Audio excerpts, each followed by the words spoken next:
In her life of service, we saw that abiding love of tradition, together with that fearless embrace of progress, which makes us great as nations. The affection, admiration, and respect she inspired became the hallmark of her reign. King Charles, heir to the throne, carried a secret life hidden from the public eye. Scandals, whispers, and forbidden choices painted a portrait far from the image the world believed. This isn't just about royalty, it's about deception, power, and the dangerous cost of living two lives. How did a king fool a nation? It meant more to me than I can possibly express, to stand on that spot where, as the Bible tells us, the light that has come into the world was born. And what was the price of the truth never told? Charles Philip Arthur George was born into history before he even had the chance to write his own. On November 14, 1948, at Buckingham Palace in London, the future king entered the world at 9:14 p.m. He was the first child of Princess Elizabeth and Prince Philip, and his birth immediately attracted attention, not only across Britain, but around the globe. This was no ordinary child. He was destined to stand at the heart of one of the most powerful monarchies in the world. His birth symbolized continuity, the reassurance that the line of succession was secure. Newspapers covered every detail, from the moment he arrived to the first photographs released to the public. Just a few years later, his life would change forever. In 1952, King George VI, his maternal grandfather, died. With his passing, Elizabeth ascended the throne as Queen Elizabeth II. Charles, only 3 years old at the time, suddenly became the heir apparent. It was an immense burden for a child to carry, even if he couldn't fully understand what it meant. From that day forward, every step he took, every school he attended, and every decision made for him was designed with one goal in mind: to prepare him to be king. Despite the grandeur of the palace, Charles's early life was surprisingly lonely. His parents were often away, traveling for royal duties in an age when international tours could last months at a time. Elizabeth and Philip believed strongly in service to the crown, which sometimes came at the expense of family life. The young prince was cared for by nannies and staff, and although his parents loved him, their relationship was less demonstrative than what we might think of as traditional family closeness. As a result, Charles grew up reserved, thoughtful, and at times isolated. Even at a young age, Charles was thrust into the spotlight. In 1953, the world watched as his mother was crowned queen. He sat at Westminster Abbey, a small figure among the grandeur, positioned between his grandmother, the Queen Mother, and his aunt. Millions of people saw him on screen and in photographs, and while he was too young to grasp the significance, the event underscored his place in history. He was no ordinary schoolboy. His life was already being shaped by the crown. Charles's education was carefully considered. Traditionally, royal heirs had been taught at home by private tutors, but his parents broke with that convention. They wanted him to have a broader experience, to understand life outside the palace walls. He first attended Hill House School in West London. The headmaster, known for his emphasis on discipline and independence, famously said that Charles should be treated like any other child. For the first time, he experienced classrooms filled with students who weren't royal, learning how to socialize beyond the walls of Buckingham Palace. From Hill House, Charles moved on to Cheam School, a preparatory institution in Berkshire. Here, he was introduced to a more structured academic environment and the boarding school lifestyle. It was rigorous, demanding, and often competitive, designed to prepare boys for prestigious public schools. For Charles, it was another step away from the comforts of home, another reminder that his upbringing would always be different. In 1962, at the age of 14, Charles began his studies at Gordonstoun, a boarding school in Scotland. Gordonstoun had a reputation for toughening boys into men. The founder's philosophy centered around endurance, outdoor survival, and building resilience through hardship. Days started early, with cold showers and morning runs. Students sailed, climbed, and spent time learning how to endure physically and mentally demanding conditions. For Charles, the experience was mixed. He later admitted to feelings of loneliness and homesickness, and some reports suggested he was bullied. Yet the environment also instilled in him a sense of discipline and duty. Gordonstoun wasn't just about academics. It was about shaping character. His father, Prince Philip, had attended the same school and believed strongly that Charles needed the same experience.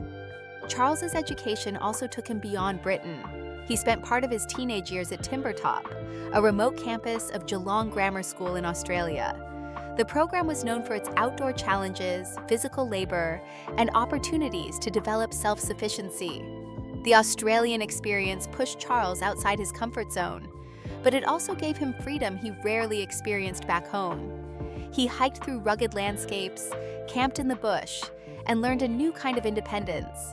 Looking back later in life, he described his time at Timbertop as one of the happiest periods of his education.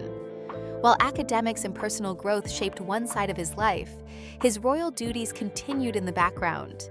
In July 1969, at the age of 20, Charles was formally invested as the Prince of Wales at Caernarfon Castle in Wales. The ceremony was carefully staged, with medieval pageantry and television coverage watched by millions. In preparation, Charles had even studied the Welsh language for a term at Aberystwyth University, making an effort to show respect to the culture and people he would represent. The investiture marked a turning point. Charles was no longer just a boy in waiting. He was a young man stepping into his public role with clear responsibilities. Meanwhile, his academic path continued. He attended Trinity College at Cambridge University in 1967, initially studying archaeology and anthropology before switching to history. In 1970, he graduated with a degree in history, becoming the first heir to the throne to complete a university degree. His time at Cambridge was significant.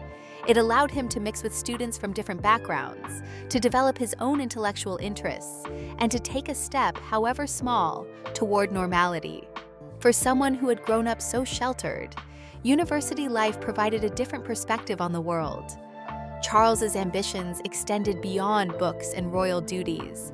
He developed a keen interest in the military, particularly aviation. In 1971, he trained as a jet pilot with the Royal Air Force, later qualifying as a helicopter pilot with the Royal Navy. He went on to serve on several ships, including the guided missile destroyer HMS Norfolk and the frigates HMS Minerva and HMS Jupiter. His naval career culminated in 1976 when he took command of HMS Bronington, a coastal minehunter. Leading a crew and taking responsibility for a ship was a significant milestone, reinforcing the discipline and leadership skills that would later define his public role. These early years were a blend of privilege and pressure. On the surface, Charles's life appeared extraordinary. Palaces, ceremonies, elite schools, and opportunities few could ever imagine. Yet behind that glittering exterior was a young man grappling with isolation, expectation, and the weight of an entire nation's future on his shoulders. Unlike other children, Charles never had the luxury of anonymity. Every step he took was measured against the crown he would one day inherit. In the late 1970s, Charles was already one of the most eligible bachelors in the world. He was the Prince of Wales, heir to the throne, and by that point had established himself with military service, higher education, and years of public duties. But one thing remained unsettled: marriage. As the future king, there was pressure for him to find a suitable bride. The royal family and the public expected him to secure the line of succession by marrying well and producing heirs. Every woman he dated was subject to intense media scrutiny, and speculation about who he would eventually marry became a constant in British tabloids. Charles had been linked romantically to several women before Diana. Some of these relationships were brief, while others, like his long-standing bond with Camilla Parker Bowles, were more complicated. But Camilla, at that time, was already married to Andrew Parker Bowles, which made her an unsuitable choice in the eyes of the monarchy. For Charles, the search for a wife was not entirely about love. It also carried the weight of duty, tradition, and expectation. It was in this context that Lady Diana Spencer entered his life. Diana was part of the aristocratic Spencer family, well connected to the royal circle. In fact, she and Charles had known of each other for some time, as their families moved in similar circles. Charles had even dated her older sister, Sarah Spencer, briefly in the 1970s. It was through Sarah that Charles and Diana first met properly in 1977, when Diana was just 16. At that time, she was too young for any romantic involvement, but she made a lasting impression on him. Their paths crossed again in 1980, when Diana was 19. This time, the timing and circumstances aligned differently. Charles was under growing pressure to find a bride, and Diana seemed to tick all the boxes. She was from an aristocratic background. She was young, she was Anglican, and most importantly, she had no past relationships that could complicate her suitability. To the royal family, Diana seemed like an ideal match. For Charles, she was charming, innocent, and carried a natural charisma that appealed not only to him but to the public as well. The relationship developed quickly. They were seen together at events, and speculation about an engagement soon filled the newspapers. Diana, though inexperienced with the intense spotlight, found herself thrust into public attention almost overnight. By February 1981, just months after their courtship began in earnest, Charles proposed. The engagement was announced to the world, and Diana instantly became one of the most famous women on the planet. The press dubbed her Shy Di, a nickname that reflected her youth and the reserved way she sometimes carried herself in public. The engagement interview became one of the most replayed moments of that period. When asked if they were in love, Diana confidently replied, "Of course." Charles's response, however, was more ambiguous. He said, "Whatever in love means." It was a remark that would follow him for years, as many saw it as a sign that he was not truly invested in the relationship. At the time, the comment was brushed aside, but it planted seeds of doubt about the foundation of their marriage. On July 29, 1981, the world stopped to watch their wedding.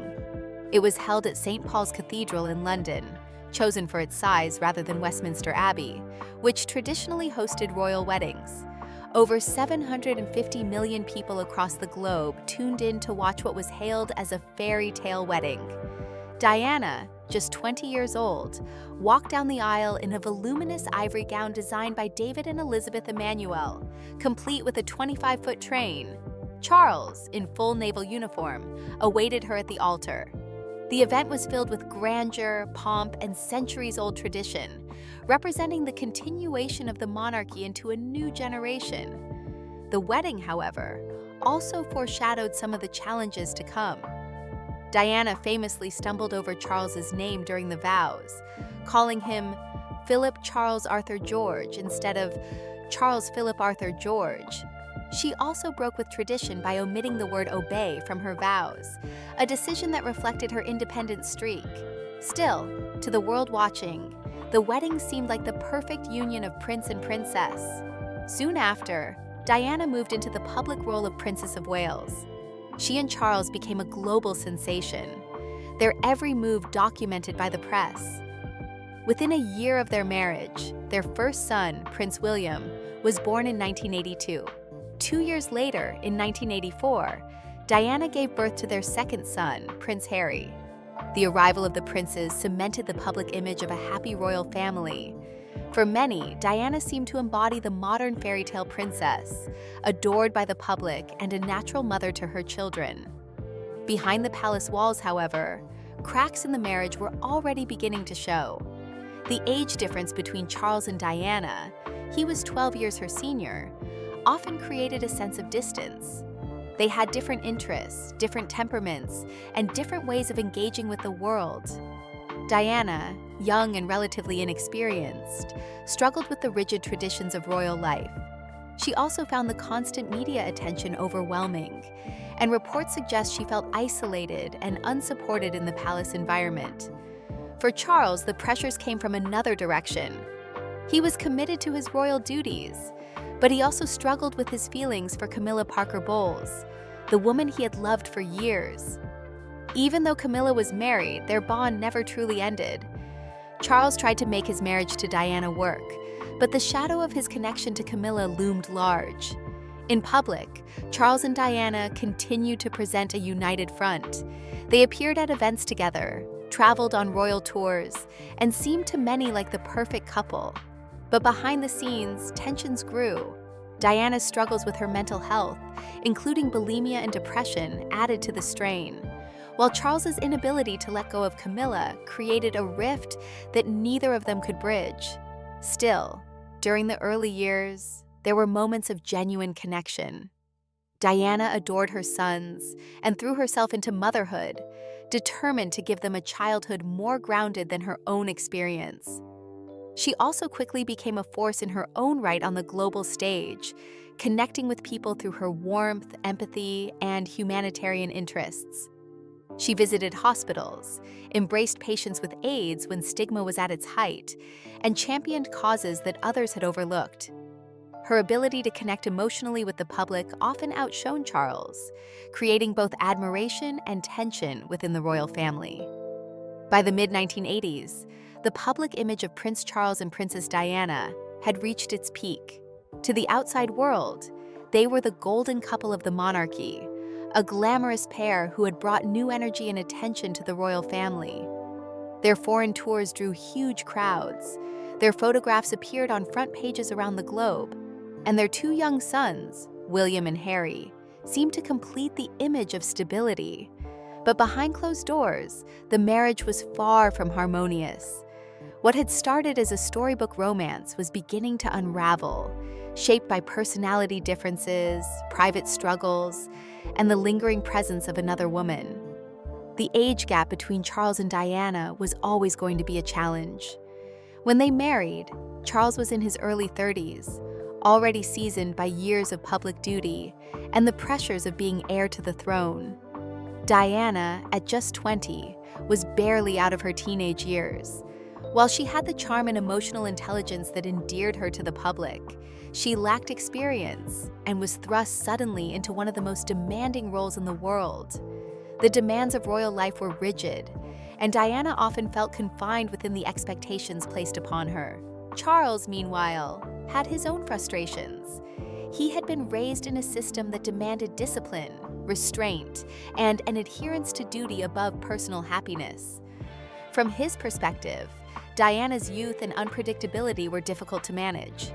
While she thrived in the spotlight, often connecting effortlessly with the public, Charles sometimes felt overshadowed.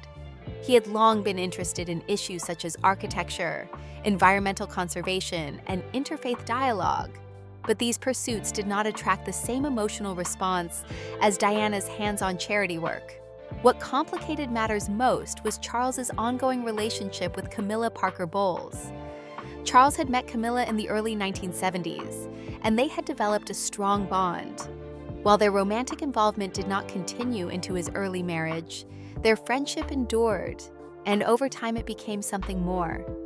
Camilla was married to Andrew Parker Bowles, but she and Charles remained deeply connected.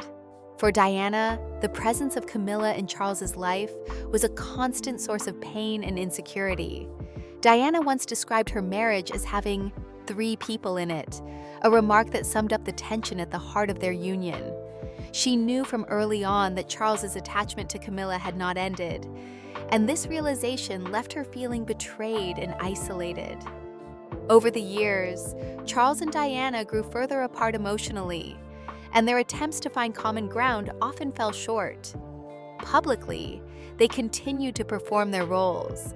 They attended state functions, appeared together on tours, and presented a united front for their children. But those closest to them noticed the growing divide.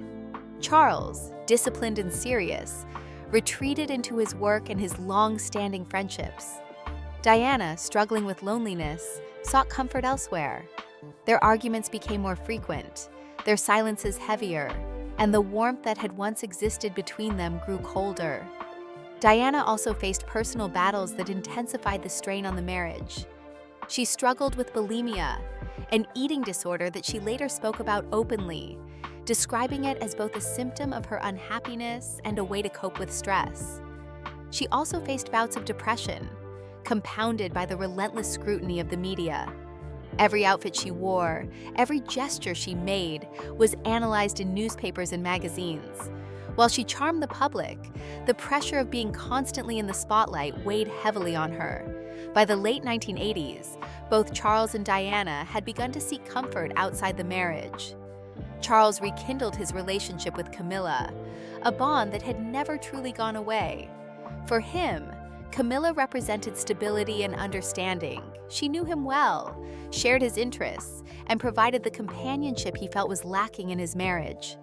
Diana, in turn, formed relationships of her own, most notably with James Hewitt, a former Army officer. These affairs, though private at first, would later become public knowledge and add fuel to the media storm surrounding the royal couple. The turning point came in the early 1990s, when the details of Charles and Diana's troubled marriage began spilling into the public domain. Tabloid newspapers were relentless, publishing stories about Diana's unhappiness and Charles's closeness to Camilla. In 1992, an intimate phone conversation between Charles and Camilla was leaked to the press. The recording, dubbed Camillagate, shocked the nation. In it, Charles expressed his deep affection for Camilla in a way that left no doubt about the depth of their relationship. For Diana, this was a devastating humiliation. For the monarchy, it was an unprecedented scandal. The following year, Diana gave a candid interview with journalist Andrew Morton. In his book, written with Diana's cooperation, she revealed her struggles with mental health, her eating disorder, and her pain over Charles's affair with Camilla. The revelations stunned the world and painted a picture of a deeply unhappy princess trapped in a loveless marriage. For the public, Diana's honesty and vulnerability only increased their admiration for her, but it also exposed the royal family to unprecedented criticism. Charles, for his part, tried to present his side of the story. In a television interview in 1994, he admitted to being unfaithful to Diana, though he claimed it only happened after their marriage had irretrievably broken down. His admission confirmed what many already suspected, but it did little to repair his public image.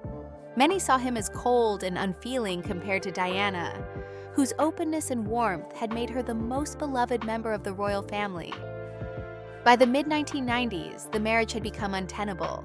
The couple's separation was announced in 1992, though they continued to carry out some public duties together for a time. The official divorce was finalized in 1996, ending 15 years of marriage. It was the first divorce of an heir to the British throne in modern history, and marked a profound shift in how the monarchy was perceived. Throughout this period, the impact on their children was always a concern. William and Harry were still young, and both Charles and Diana sought to shield them as much as possible from the turmoil. Despite their differences, both parents were committed to giving their sons love and stability. Diana often took the boys on outings that were deliberately ordinary, like trips to fast food restaurants or theme parks, in an effort to give them experiences outside the royal bubble.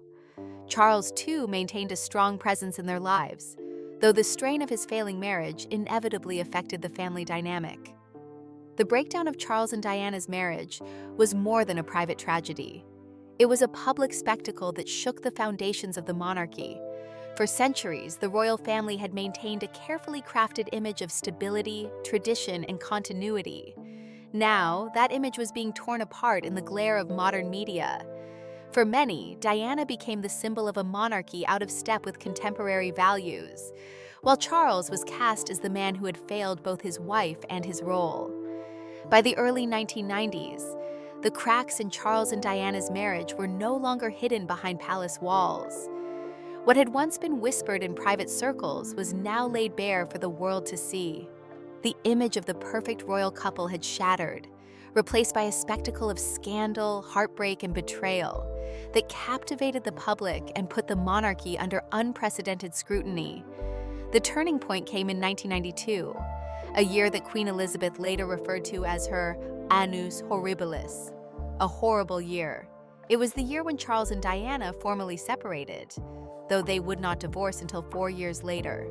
The announcement came from Prime Minister John Major, who told the House of Commons that the couple had agreed to live apart, but would continue to fulfill their duties as parents. It was a carefully worded statement designed to maintain some dignity. But the truth was that the marriage was already in ruins.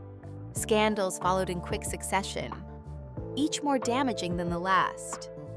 The Camillagate tapes, released in 1993, exposed intimate phone conversations between Charles and Camilla Parker Bowles. The recordings revealed their closeness in unmistakable terms, leaving little doubt that their relationship had gone far beyond friendship. For the public, it was confirmation of what Diana had long hinted at, that her marriage had been haunted by the presence of another woman. The tapes were embarrassing not only for Charles, but for the monarchy itself. The heir to the throne was caught in a private moment that became global news, stripping away the mystique and reserve that the royal family had carefully maintained for generations. Around the same time, Diana's own personal life came under similar scrutiny.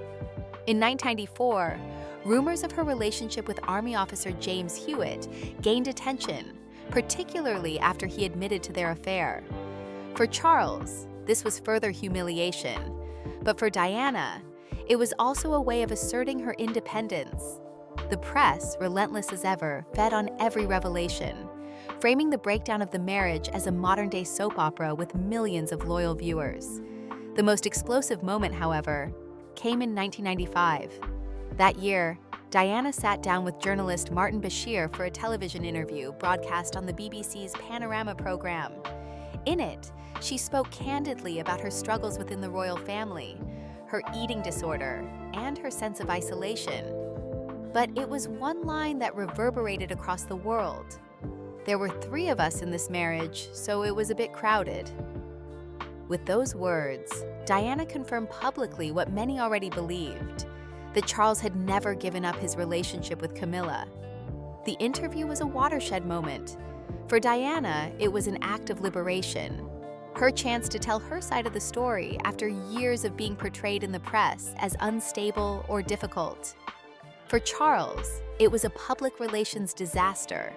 His reputation had already been damaged, and now, with Diana's words ringing in the public's ears, he was cast as the cold and unfaithful husband who had failed Britain's most beloved princess. Charles attempted to respond the following year in his own way. In a carefully managed television documentary, he admitted to his infidelity, though he framed it as something that happened only after the marriage had irretrievably broken down. He also spoke of his work, his passions, and his role as Prince of Wales, hoping to remind the public of his dedication to service. Yet, no matter what he said, it was Diana who continued to dominate public sympathy. By 1996, the situation was untenable. Queen Elizabeth herself urged Charles and Diana to finalize their divorce, believing that the constant turmoil was damaging not just to them, but to the institution of the monarchy. The divorce was completed in August of that year, bringing to an end 15 years of marriage. Diana retained her title as Princess of Wales, but was no longer styled Her Royal Highness. Charles, meanwhile, retained custody responsibilities alongside Diana, with both continuing to play active roles in William and Harry's lives. The divorce was historic. It was the first time in modern history that an heir to the throne had gone through such a public and acrimonious split. For the monarchy, it was a stark reminder that tradition could no longer shield the royal family from modern realities. Divorce, affairs, and personal unhappiness were no longer issues to be managed quietly. They were broadcast to the world in headlines, interviews, and tabloid exposés. Despite the scandal, Charles tried to refocus on his duties. He threw himself into charitable work, particularly through the Prince's Trust, which he had founded in the 1970s to support disadvantaged young people. He also continued to advocate for causes that mattered deeply to him, including environmental conservation, architecture, and interfaith dialogue. These efforts were part of a long-term strategy to reshape his public image, but the shadow of his marriage to Diana and his relationship with Camilla was difficult to escape. Diana, meanwhile, flourished as an independent figure, Freed from many of the constraints of royal life, she carved out a new identity as a humanitarian and global ambassador. She championed causes that were often ignored, from AIDS awareness to landmine clearance, and her natural empathy made her one of the most beloved figures in the world. Wherever she went, crowds gathered and cameras followed. Her ability to connect with people transcended her role as a royal. She became a symbol of compassion, resilience, and vulnerability. For Charles, this dynamic was frustrating. No matter how hard he worked, he often seemed to be in Diana's shadow. While she was celebrated as the people's princess, he was portrayed as distant, out of touch, and still entangled with Camilla. The contrast was stark, and the public, eager for heroes and villains, often painted Charles in the worst possible light. The media frenzy reached new heights in the years immediately following the divorce. Every move Charles made with Camilla was dissected, and every appearance Diana made drew headlines. The rivalry between them was as much constructed by the press as it was a reality, but it reflected the deep divide between their personal lives and their public roles. For the monarchy, it was a time of vulnerability. The traditional reverence for the crown had eroded, replaced by a tabloid culture that demanded transparency, scandal, and drama. By the summer of 1997, Princess Diana had emerged as one of the most famous women in the world, not just because of her role as the former wife of the Prince of Wales, but because of the unique bond she had built with the public. She had become an icon of compassion, style, and independence, using her platform to champion causes that had once been overlooked. Her divorce from Charles had freed her from many of the constraints of royal life, but it had also made her a target for relentless media attention. Every aspect of her personal life was under scrutiny, and her growing relationship with Dodi Fayed, the son of Egyptian businessman Mohammed Al Fayed, quickly became headline news. Diana had met Dodi earlier in 1997, and their romance blossomed over the summer months. He was a film producer, wealthy, and accustomed to the lifestyle of luxury that surrounded his family. For Diana, who had spent years navigating a difficult marriage and its public collapse, Dodi offered companionship, affection, and an escape from the rigid royal world she had left behind. Their relationship developed quickly, and by July they were seen holidaying together in the Mediterranean. Photographs of them aboard his father's yacht dominated front pages, sparking speculation about the seriousness of their relationship and what it might mean for Diana's future. The press, already obsessed with Diana, now pursued her and Dodi with even greater intensity. Paparazzi trailed them wherever they went, capturing intimate moments that fueled speculation. Some newspapers hinted at engagement, while others questioned the impact of Diana potentially marrying into a Muslim family. For the royal family, Diana's new relationship was complicated. Although she was no longer married to Charles, she remained the mother of the future king, and her actions still reverberated within the monarchy. Charles, meanwhile, continued his work quietly, balancing his role as father to William and Harry with his ongoing relationship with Camilla Parker Bowles. The boys split their time between their parents, and Charles sought to maintain stability in their lives despite the turbulence that surrounded them. Though he and Diana were no longer together, their lives remained interconnected through their children and their place in the public eye. On the night of August 30th, 1997, Diana and Dodi were in Paris, pursued relentlessly by paparazzi as they attempted to leave the Ritz Hotel. In the early hours of August 31st, tragedy struck. Their car crashed in the Pont de l'Alma tunnel, killing Dodi and the driver instantly. Diana was rushed to a hospital but succumbed to her injuries several hours later. The news sent shockwaves around the world. The woman who had been dubbed the People's Princess was gone at just 36 years old. The reaction was immediate and overwhelming. Crowds gathered outside Kensington Palace, leaving mountains of flowers, letters, and tributes. Across Britain and far beyond, people wept openly. Diana's death was more than a personal tragedy. It became a collective moment of grief that united millions. Television channels broadcast wall-to-wall coverage, and newspapers dedicated entire issues to her life and legacy. For the monarchy, however, Diana's death created a crisis. The royal family initially retreated to Balmoral in Scotland, prioritizing William and Harry, who were just 15 and 12 years old. The decision not to return immediately to London was widely criticized, with many perceiving it as cold and detached. The public expected visible mourning, but the Queen chose to protect her grandsons in private. Charles, caught between his role as father and future king, faced the challenge of balancing both. In the days that followed, public anger towards the monarchy grew. Crowds outside Buckingham Palace demanded action, and newspapers questioned the royal family's silence. Charles found himself in the middle of the storm. He was devastated by Diana's death, not only because she was the mother of his children, but also because of the sheer magnitude of the tragedy.